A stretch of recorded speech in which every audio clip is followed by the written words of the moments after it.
Hello, and thank you for listening to She Did What?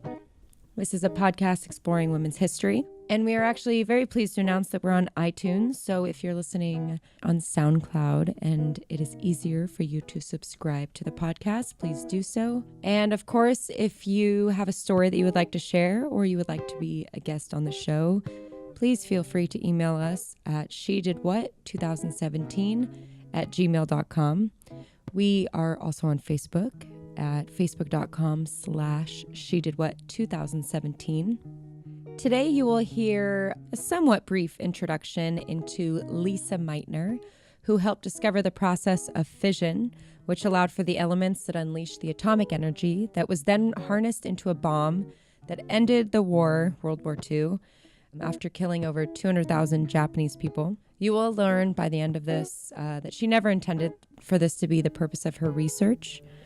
I will be giving you context into her life, her upbringing. I think it's important to know the challenges that these women that we talk about faced, and it shows a little bit of her character and leading up to the controversy in this case surrounding the Nobel Prize given for the discovery of fission. Lise Meitner was born in 1878 in Vienna. She was born listed on the registry as, from Jewish heritage. Although the family did not practice, most of them also converted to another religion at some point during their lifetime. Her father was a lawyer, and even though there was a lot of discrimination against Jews at the time, he didn't convert, making it harder to practice, but, sticking to his own morals. The whole family studied music to an extent, as most other Viennese children did, this being the height of the Viennese German influence on Western music. This is during the Romantic period, which featured, heavyweights as Beethoven, Brahms, Strauss, Schubert, and others, of course. Women weren't usually educated to the extent of their male counterparts, but Lise worked harder than the rest in order to make up for this. And when the opportunity arose for women to start working their way into educational institutions, Lise Meitner signed up, following her older sister, actually. Lise did take courses in the meantime that were common for women, kind of more domestic duties, etiquette, but she also had a bigger picture in mind. When she finally took the entry exams to be accepted into higher education, she was only one of 4 girls out of 14 who even passed the test. And after that, she was admitted to the University of Vienna in 1901. She was around 21 years old. She worked tirelessly to make up for her lack of education. This meant dedicating all of her time and free time to homework, projects, research, and those early morning lectures. In her first year, she was encouraged to publish some of her work by a professor, her teacher, but she refused. She still came from a place where women were to be quiet and delicate and subdued. This has been a reoccurring theme in her life. So she was insecure about her work and didn't want to get it published. In her freshman year, she was asked. When Lise attended university, she said her anxiety around people bordered on fear. She was often the only woman in her courses, project groups, and meetings. And this was also a time when men would vocalize their being uncomfortable with a woman's presence. Not only that, but Lise being interested in science added to that. As you'll hear later on, there were situations of professors thinking that their hair would catch on fire if they were in a lab. The university actually didn't even allow women to be officially enrolled until the 1900s. All women that were attending lectures needed special permission. Goethe von Urbisch was her first friend, saying that she made efforts to help Lise overcome her shyness. They were, 2 of few women that were in this field. During this time, Vienna became the center for radioactive research, thanks to Marie Curie's development of the theory of, radioactive science. Politically, this was a time where education meant power, and professors were in higher positions because of their free thought, and especially scientists. This becomes important when we enter the conflicts of World War II and who was being appointed to lead and work at these facilities. And also, obviously those that were educated in power that were Jewish, they were in a lot more danger. So, Jews in high positions as scientists were seen as a threat to the Nazi regime.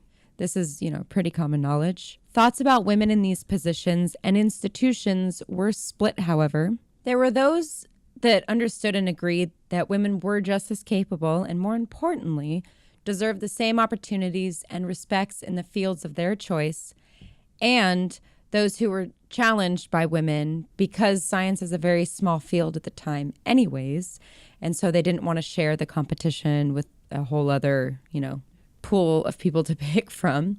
Her mentor, Boltzmann, encouraged and inspired Lise to an incredible degree. Many sources speak of his romanticism towards physics and chemistry as well, and his passion seeping into Meitner's pores and really inspiring her to do great things. In 1906, Meitner became the second woman to obtain a doctorate degree from the University of Vienna. Then she went to Berlin in 1907 to study with Max Planck at the University of Berlin. As mentioned earlier, Meitner had to ask Max Planck permission to attend lecture because she was a woman. And although he spoke at length about a woman's place in the home, or more specifically out of the lab, he did talk about his exceptions. So in a nutshell, this guy thought that women should be in the house, but made a point to say that some women are smart enough to be in a lab. After 1 year, she became his assistant, and this is around the time that she met and started working with Otto Hahn, discovering isotopes. Otto Hahn was a chemist that throughout his career relied heavily on Meitner to perform very meticulous experiments to prove his theories and their theories together. They really were a good team, with Meitner filling in the blanks of Hahn's chemistry, and again, vice versa. Hahn would separate particles that they were researching, and Meitner's data collection and analysis of those proved their system the standard in the future. So to be clear, this is a physicist and chemist duo. It is recorded that Hahn really enjoyed working with women in general, although the specific nature of the adoration is not talked about. Like, he doesn't go into why he likes working with women. However, Meitner really enjoyed Hahn's company, and they quickly became an inseparable and successful team. He had already discovered a couple of elements at this point, and so he was promoted to assistant, first step on that academic ladder, continuing to work with Meitner. When they first started in the institute, Meitner was not actually allowed in the labs, as again we mentioned before, but was given a space below, and also having to walk to a restaurant down the street when she needed to use the restroom. When women were finally permitted to use the labs, there were a few instances of professors deliberately ignoring Meitner when addressing Hahn, even if she was standing right next to him. So, during this time, like I mentioned, Max Planck, her professor, was one of those people that was quoted saying that he thought women would, their hair would catch on fire. I mention all of this just to also talk about Lise Meitner's insecurities around men and thinking, she knew deep down she was good enough, but being aware that others didn't think the same. So Meitner withdrew from Judaism and was baptized as evangelical Protestant. There isn't a good record of why she did this, but it is worth noting and discussing that Jews had really been discriminated against for Meitner's whole life.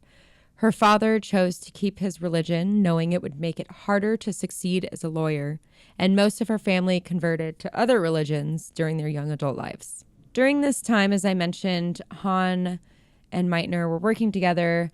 They were already finding new elements, making a ton of discoveries, and they were publishing their findings in the science journals. She was almost always listed secondary to Hahn's, although, again, they were doing the same work. She was still close with her family during this time, and she did visit home often. Eventually, it would spark her interest in helping end the war, because not only did it affect her home country that she was still tied to, but her male family members would start enlisting, and she was afraid for their life. And, knew that in the science community there was a lot of research going on to try to end the war. Hahn encouraged Meitner to give talks to the German scientists and physicians in Salzburg in particular in 1909, and it was here that she met Albert Einstein, where he was arguing his theory that light can be both particle and wave.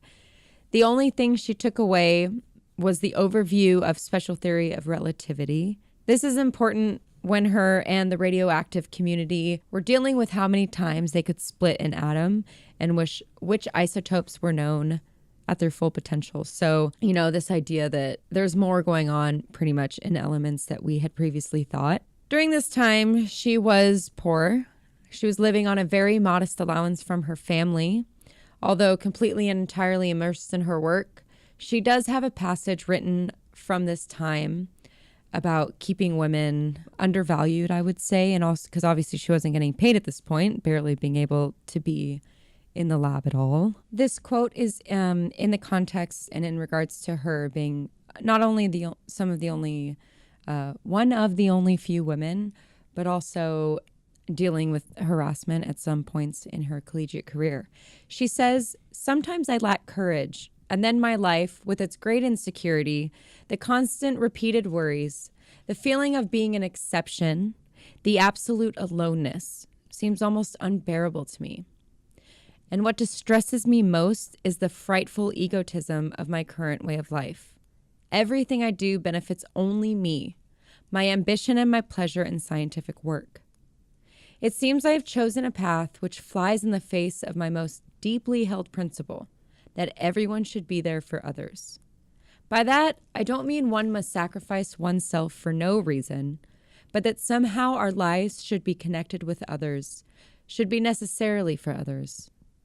I, however, am free as a bird because I am for use to no one. Perhaps that is the worst loneliness of all." Again, she speaks about her selflessness, and this will, become important when she wants to enter the war to help. Otto Hahn was offered an assistant position around this time at the new Kaiser Wilhelm Institute, or for our purposes, KWI, and asked Meitner to join him without comparable pay. And so Max Planck offered her the assistant position for him, being the first woman in Prussia with this position. Planck had noticed from Hahn's offer that the inequities between the sexes could no longer be ignored. At the time of her father's death in 1910, it was starting to become more and more apparent that Meitner was struggling financially because she was not being paid what she deserved. It was at this point where she considered moving home that Planck finally stood up for her. Because of this promotion, she had the experience to join Hahn for less pay. When speaking about eventually receiving the recognition that she wasn't during this time, she says, "I know very well that especially in one's developing years, one urgently needs the encouragement of external recognition, to know that one's path is not a wrong one. I myself greatly needed such encouragement, and to this day I am filled with gratitude that I received it from all of you in many different ways." This is where she, in later years, mind you, is reflecting on, having people like Otto Hahn want to work with her, Max Planck eventually understanding her importance. And a little bit later on, you'll learn about how people had to vouch for her to stay in Berlin during the beginning of the Nazi regime. But for now, during the First World War, Meitner was trying to become involved in helping. However, because of her Jewish heritage and because she was a woman, she was not admitted. As mentioned, her family members were fighting, and so she was really trying to do everything she could to help. The scientists in World War I were working with very dangerous chemicals, trying everything they could to put an end to the fighting. The idea of ending war quickly was usually the only motive behind scientists becoming involved. Scientists studying in opposing countries were kept either as prisoners of war or, were abused. Because of this, science really was greatly affected. In some fields, they talk about how it took a generation just to catch up to other countries. Marie Curie had started an ambulance service with radiological equipment with her daughter in France. So Lise took this idea, and within a few days in 1915, she was prepped and sent out with the soldiers and medical specialists specializing in x-rays. The reality of war was unimaginable. Her diary entries from this time were truly heartbreaking and talked about surgeries that would result in death anyways, and about how sometimes her x-rays would help find ailments or, internal injuries that they wouldn't have been able to otherwise, but that after this whole rigmarole, soldiers mostly would die. She talks about how hard it was not being able to console these soldiers because of the language barrier. They were in Hungary during this time that she was, on the field. Interestingly, she received a marriage proposal around this time from a Greek professor that she had met at one point. There's not much record of this other than, a single letter of him speaking to her. She kept the note, but again, we don't know if she responded. Eventually, because of a standoff, the act of fighting stopped, and Lise returned to the KWI, which had at this point already been converted to war research. When she returned, she was alone, with either everyone away at war fighting or, if they had been visiting another country. In Otto Hahn's case, he was in Berlin.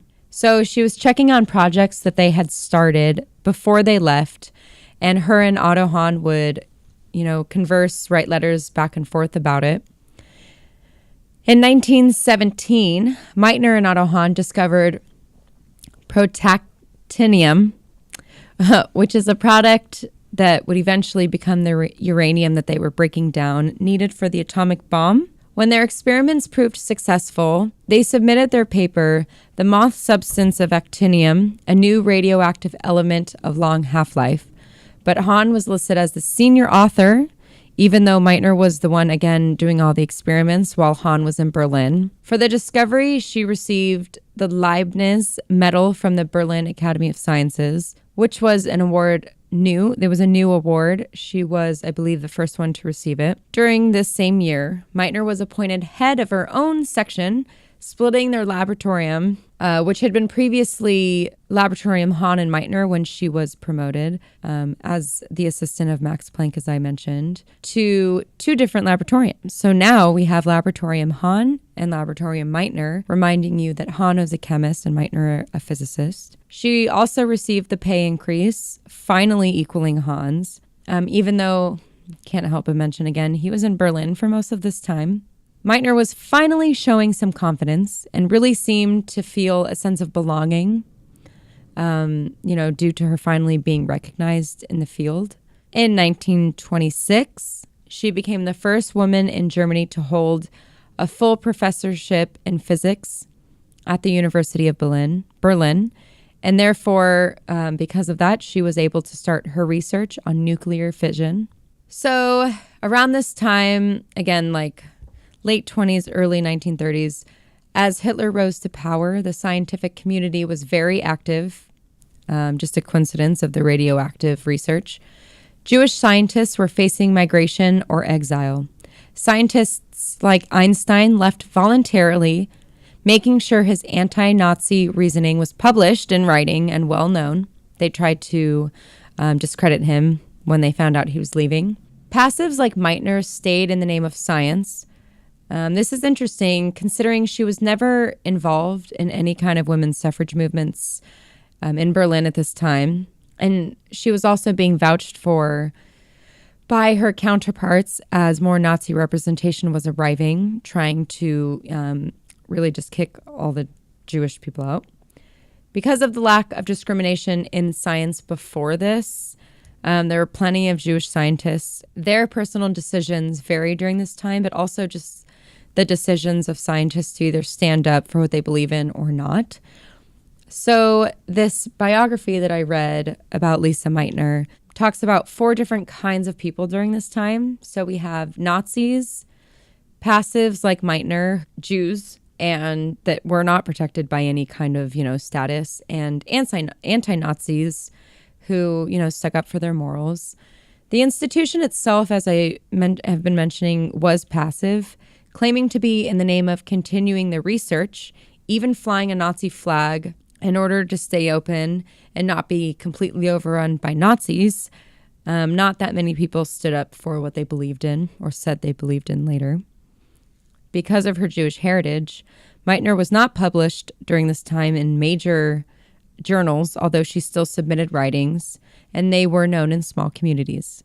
It's safe to say that this definitely led to the lack of knowledge of her work during this time in, mainstream scientific publications in the scientific world. Meitner had been talking to Hahn about the kind of research she wanted to do relating to beta decay, which would become fission very soon here. But it actually wasn't until Otto Hahn read an article about such things that she'd been talking about that he showed any interest. They were working with scientists in Rome, France, England, and to some extent America during this time, really all working together for a common goal. In 1938, as she was nearing 60, this is when things really got worse in Berlin, and she eventually did have to leave. This process took months due to the fact that her passport was nullified, as well as her funds. This is when Hitler's Nazi regime was really kind of cracking down. It's an interesting time because what was happening was prior to this, Nazi regimes and German nationalists were really trying to kick Jews out of the country. And then eventually it turned into them halting all of their bank accounts, actually keeping them in Germany, and then eventually sending them to concentration camps. So Meitner narrowly escaped this as scientists were becoming more and more pressing of her being of Jewish heritage, even though she was very important in the science world. She had to borrow money from her friends and perform illegal acts in order to get out. Like I said, a lot of her friends at this time who were the scientists in the institution, they were smuggling out of the country, communicating with other people, and eventually she found herself in Sweden. During this same year, she was visited by her nephew, Otto Frisch. I'll use their last names. Hahn and Meitner, who had been working together before, they kind of became two new groups. So Meitner was working with Frisch, her nephew, and Hahn was working with Strassmann, who eventually would become an ally to Meitner as well. Hahn and Strassmann had discovered that the collision of a neutron with a uranium nucleus produced the element barium as one of its byproducts. Together, Frisch and Meitner hypothesized that the uranium nucleus had indeed split in two. And this is where Meitner first came up with the term fission to describe the process. Hahn met secretly with Meitner in Copenhagen. At her suggestion, Hahn and Strassmann performed further tests on a uranium product that they thought was radium. When they found that it was in fact barium, they published their results. And at the same time, Meitner and Frisch coined fission and published their findings on this. The proof of fission required Meitner's and Frisch's physical insight as much as chemical findings of Hahn and Strassmann, again, proving this entire thing to be a team effort. However, in 1944, Otto Hahn was awarded the Nobel Prize in Chemistry for his work on nuclear fission, while Meitner was snubbed for the Physics Prize. Not only had she been a very important part of this team, but she really was the head of instigating the fission experiments, as well as the one who foresaw its explosive potential. She would go on to refuse to work on the Manhattan Project, stating, "I will have nothing to do with a bomb." The Manhattan Project was the code name for the atomic bomb project in America. Her nephew, Otto Frisch, had on her gravestone, Lise Meitner, a physicist who never lost her humanity. Hahn will later claim that he didn't list Meitner because of her political position, but it was more of his position as head of the institute at this time, and he didn't want to lose it by saying that he was working with a Jewish woman who escaped Berlin. See, the problem here is that he actually went out of his way to say that Meitner specifically told them not to do this research and that they couldn't even begin work until she had left. And also, once the Allies came, all of the scientists were kept together away from the public, all of the German scientists at this time, considering, the Kaiser Wilhelm Institute was under Nazi regime. And they all sat, there's a bunch of men, they all sat together and came up with stories and explanations as to why they stayed in Berlin and tried to help the Nazi scientists come up with a bomb. which everyone else was doing at this time, but obviously the science escaped Germany and found its way to America. So following the atomic bomb that ended World War II, Lise Meitner's recognition for this never really surfaced, at least, immediately following. Although Meitner has received countless awards and, was again the first woman assistant professor. Lise Meitner died in 1968 in Cambridge, England. And maybe it's because of the internet, but we now know her importance. So this has been the very brief kind of introduction story on Lise Meitner. If you are a scientist and interested in these things, I really suggest looking her up. I have a very limited knowledge of this, but wanted to tell her story and kind of talk about all of the hardships that she went through and discrimination that she had to overcome, as is well known. Thanks for listening. This episode was written, recorded, and engineered by me, Megan Maurer. Thank you always to Azua for writing our theme music. This has been another story of an amazing woman in history on She Did What.